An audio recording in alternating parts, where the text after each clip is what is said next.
Gracias por acompañarnos. 7 de la mañana, 8 minutos. A ver, hablemos del transporte, pero ¿sabe de qué vamos a hablar en esta ocasión? De los pasajes.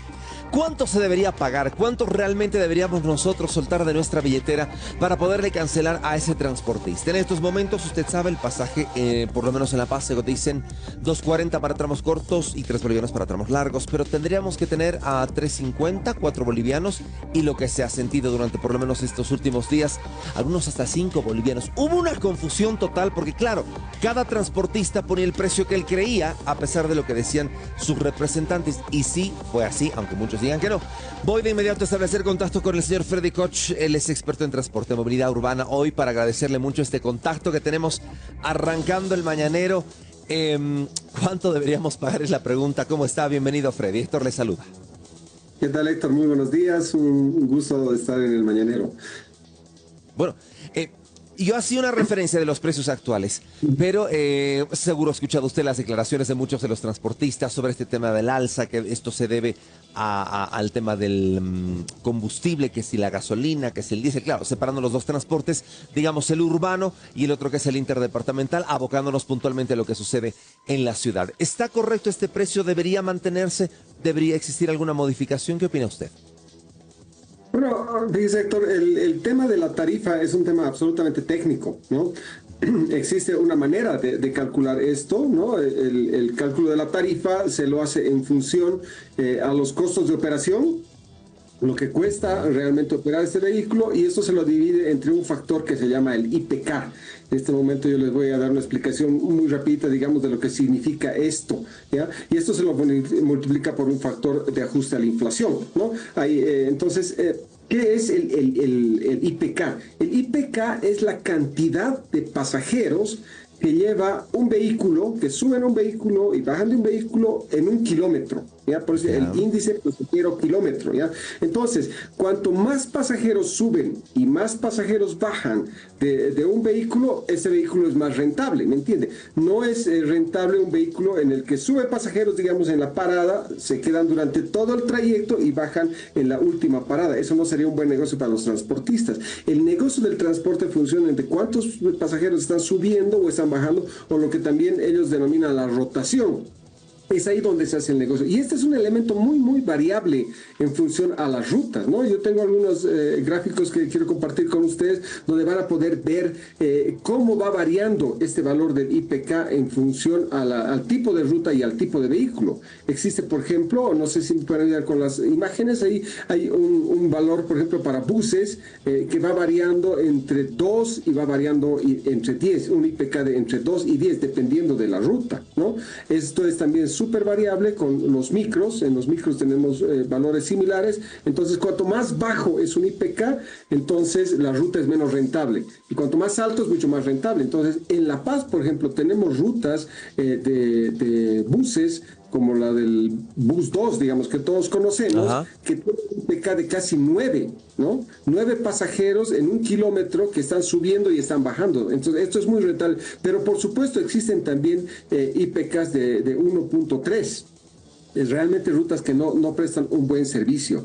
Y en minibuses esto es también muy, muy variable. De esta manera es que los transportistas también ellos mismos han organizado una suerte de rotación. Significa de que alguna semana les tocará trabajar en una ruta que tiene un IPK muy bajo y en otra semana les tocará un IPK muy alto. Entonces, cuando queremos calcular la tarifa, lo que tenemos que hacer realmente es buscar un promedio. Ahí precisamente ustedes ya tienen en la imagen, ¿no? La fórmula con la que se calcula. Si podemos avanzar, por favor, ahí van a ver el dato que les había comentado, ¿no? Cómo va variando el IPK. Muéstrenos, por favor, en las siguientes imágenes, ¿no? Este valor, ¿no? del IPK.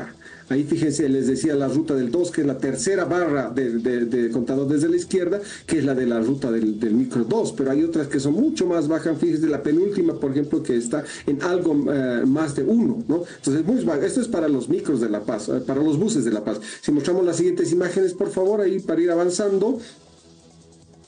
Tienen la ruta de los micros, que también es muy variable, y al final, la última van a ver la ruta de los minibuses, ¿no? Porque, claro, hay muchos más minibuses, por eso se ha hecho un muestreo mucho más grande. Es un estudio que lo ha hecho la empresa Gerenza para el caso de La Paz hace algunos años, pero para el ejemplo, por supuesto que sirve. Pásenos, por favor, con la siguiente imagen, y ahí van a ver ustedes el IPK de los... Freddy. de los minibuses, sí. Permítame, por favor. A ver, yo entiendo y quizás la población en estos momentos se pregunta y dice, bueno, entonces hay que hacer estos cálculos de pronto matemáticos para que se pueda tener un resultado. Pero ¿no sería bueno tomar en cuenta también la cantidad de transportistas? Porque evidentemente hay una cantidad de pasajeros que se suben a la movilidad. Pero los sindicatos de un tiempo a esta parte es como que venga para acá uno y otro. Y hay minibuses, pero es uno tras otro. Pero la cantidad del parque Claro. automotor es increíble. En La Paz todo el tiempo está apabullada a cada una de las calles. Entonces, ¿debería tomarse en cuenta aquello? Absolutamente, absolutamente. A eso iba precisamente la imagen 6 que quiero mostrarle. Es una comparación entre lo que es la eficiencia de las rutas que tenemos en el caso de La Paz con otros países, con otras ciudades. Por ejemplo, ahí está Bogotá, ahí está Quito, está Santiago de Chile, está San Paulo, y se van a dar cuenta de que los sistemas de transporte ahí son de IPKs muy altos. Los IPKs están por encima de 6, ¿no? Hasta el valor de 11 inclusive. Entonces, por supuesto, de que cuando los sistemas de transporte son muy rentables, seguimos avanzando, por favor, la siguiente gráfica, una que está con las manos verdes. Freddy, ¿Sí? Sí. Este cuadro que estamos viendo ahora, para que la gente lo pueda... Yo no lo puedo leer muy bien, pero Sí. ¿es la cantidad de líneas de transporte? Sí, no son todas las líneas, hay Claro, una muchísimas parte. más. Estas son de las que se han hecho el muestreo, que es más del Uy, 10% de las rutas. Y fíjese la variabilidad que tienen. Pero ayúdenme, por favor, con claro. la siguiente gráfica. Muy bien. Precisamente el dato que yo quería mostrarles. Esta de Este es acá. no, este es el de los micros, del promedio. Una más, por favor. El siguiente cuadro, por favor, señor director. ¿Sí? Entonces, aquí van a ver ustedes cómo los sistemas de transporte en la ciudad de La Paz, por ejemplo, son muy, muy ineficientes, porque han sido hechos precisamente sin un estudio técnico claro, sino los mismos transportistas en muchos de los casos han fijado sus rutas, y esto realmente hace que sea muy, muy ineficiente comparado con otros países. Hay unas barras en verde, por favor, la siguiente gráfica, ahí se van a dar la comparación con otros países. A la izquierda van a ver ustedes el dato de la ciudad de La Paz, y a la derecha van a ver los otros países de la región latinoamericana. El IPK por modalidad, México. ¿verdad? Claro, claro. Enseguida lo vamos mostrando. En el cuadro Perfecto. que vamos a reflejar están algunas ciudades a las que ustedes hacían puntualización. Está Bogotá, está Quito en Ecuador, está Santiago de Chile, está Guyana en Brasil, Sao Paulo también, México DF. Haciendo una comparación con estos países, por ejemplo, ¿cómo nos vemos nosotros dentro del transporte? Haciendo, digamos, una comparación. Ustedes pueden ver en el lado izquierdo el caso de Bolivia, de La Paz. Está entre 4, inclusive valores de 1.9, 1.6. Son valores bajísimos. Eso significa que nuestro sistema de transporte es muy, muy ineficiente. Nosotros hemos generado este sistema de transporte porque hemos creado demasiadas rutas superpuestas, ¿no? Los transportistas han creado estas rutas de una manera bastante arbitraria, y esto no permite de que la ciudad se mueva de una manera eficiente. Este es el gráfico precisamente. Fíjense ustedes en la izquierda, esos valores de 4.3, 1.6, 1.9, son los casos de La Paz, y en la derecha ustedes tienen las otras ciudades de la región latinoamericana como ejemplo. Ajá. Inclusive el caso más emblemático de Ciudad de México, que está por encima de 11. Entonces, por supuesto de que cuanto más rentable es una ruta, pues va a ser mucho más eficiente, y nosotros podemos tener unas tarifas que sean bastante sociales. Pero claro, si nuestro transporte es ineficiente, lo que tenemos que pagar es tarifas muy altas, porque tenemos que pagar de alguna manera la ineficiencia. Y esto es lo que ha sucedido por muchos años, porque el combustible era barato.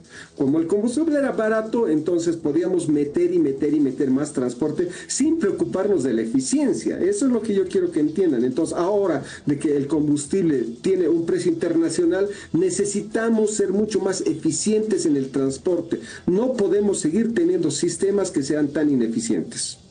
A ver, pagar la ineficiencia durante estos años. Cambiar todo aquello, no sé, tema de servicio, trameaje, haciendo una comparación. Es como que tratar de transformar la ciudad en lo que vemos en muchas otras, a comparación de estos cuadros, donde, claro, el servicio está regulado, se verifica la calidad del transporte, se verifica el cumplimiento de las rutas. ¿Es todo aquello, entiendo bien? Efectivamente, empezando por el tamaño de las unidades. No es capricho a nivel global de que el tamaño de los vehículos que hacen servicio de transporte público es grande. Son buses de alta capacidad, porque cuanto más grande es el vehículo, es mucho más eficiente para transportar. O sea, lleva mucha más gente en menos espacio y con mucho menos combustible, ¿no? Un vehículo grande, por ejemplo, tipo Puma Katari, ¿no? Nos está llevando como, entiendo, 98, 60 pasajeros, perdón, sí, ¿no? En el mismo espacio que llevan 6 o 8 minibuses con 6 motores diferentes, es mucho más ineficiente. Entonces se utiliza inclusive el combustible diésel, que es mucho más eficiente por temas de torque, que es un tema mecánico, pero lo importante es de que el tamaño es fundamental. Luego viene, por supuesto, la organización, el cómo nos organizamos como sistema de transporte. Ya en Santa Cruz escuché ayer bastantes menciones de que tenemos que ir a sistemas mucho más organizados, tipo cooperativa, por ejemplo. Entonces, esa es, yo creo que la primera forma, organizar un servicio de cooperativa donde se cumplan las rutas, se cumplan las frecuencias, se cumplan las paradas. Entonces, todo el sistema se organiza. Y cuando nosotros tenemos una cara visible al frente, un sistema visible de transporte, con un sistema totalmente sincerado, digamos, en precios, yo estoy seguro que como en el resto del mundo, también ese sistema de transporte se podría subvencionar. Porque no se trata, o en otros países no subvencionan el combustible, sino subvencionan el servicio. Entonces hacen cálculo de esa tarifa como se las he mostrado. Si la cuenta no cierra, o sea, si es que lo que se recauda no llega a cubrir los costos de operación y ese IPK que están esperando los transportistas, el gobierno es el que pone ese saldo de dinero para que el sistema de transporte funcione. O sea, lo que quiero decir es que la mayor parte de los sistemas de América Latina y a nivel global también son subvencionados, pero se subvenciona un sistema organizado. No podemos plantear en este momento de que se subvenciona un transporte, porque ¿a quién subvencionamos si no hay una cara visible? Son miles de transportistas, son unidades económicas diferentes, tendría que hacerlo uno por uno. No hay lastimosamente una cara. Este es otro ejercicio que hizo la empresa Gerenza, sí. Ya con datos del transporte. Sí. Permítame, y justamente mostrando este cuadro que indica ajuste de tarifas de transporte ante el incremento de precio de la gasolina y del diésel, mi pregunta es entonces, ¿es justificado un incremento de pasajes o no? Lo escucho. El cálculo que hizo la empresa es absolutamente técnico. Gerencia es un cálculo técnico en función precisamente de estos costos que tiene, los costos fijos, los costos financieros y los costos variables.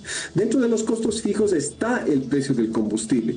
Es muy importante, y esto es altamente relevante porque se entienda, de que ya este año hubo un ajuste por inflación. Esto significa de que cuando el dólar estaba alrededor de 14, los transportistas, si ustedes no recuerdan, hicieron una solicitud de incremento de pasaje. La población lo entendió perfectamente porque todo había subido. Entonces, el ajuste del incremento en el aceite, en las llantas, en todos los otros elementos, digamos, ya se hizo de alguna manera, ¿no? Entonces, ahora lo que tocaría es hacer un ajuste por el incremento solamente de la gasolina, que es lo que ahorita ha cambiado. Las otras variables, como les digo, ya han cambiado. Entonces, tampoco es justificación que los transportes, no, ahorita suben la llanta, no, ese ajuste ya se lo hizo. Entonces, considerando solamente el ajuste en el caso del combustible para La Paz, por ejemplo, vámonos al caso específico, que ahí ustedes lo tienen en su cuadro, ¿no? El valor del pasaje de 2.40 no debería sufrir un incremento más allá de los 20 centavos, ¿no? Estamos hablando de 28 centavos, si mal no me fijo en el gráfico, que es lo que debería incrementarse, ¿no? Entonces, sí se justifica un incremento, sí, pero en esa proporción, ¿no? No nos olvidemos de que la tarifa depende del combustible solamente en un 20-21%, no más allá de eso.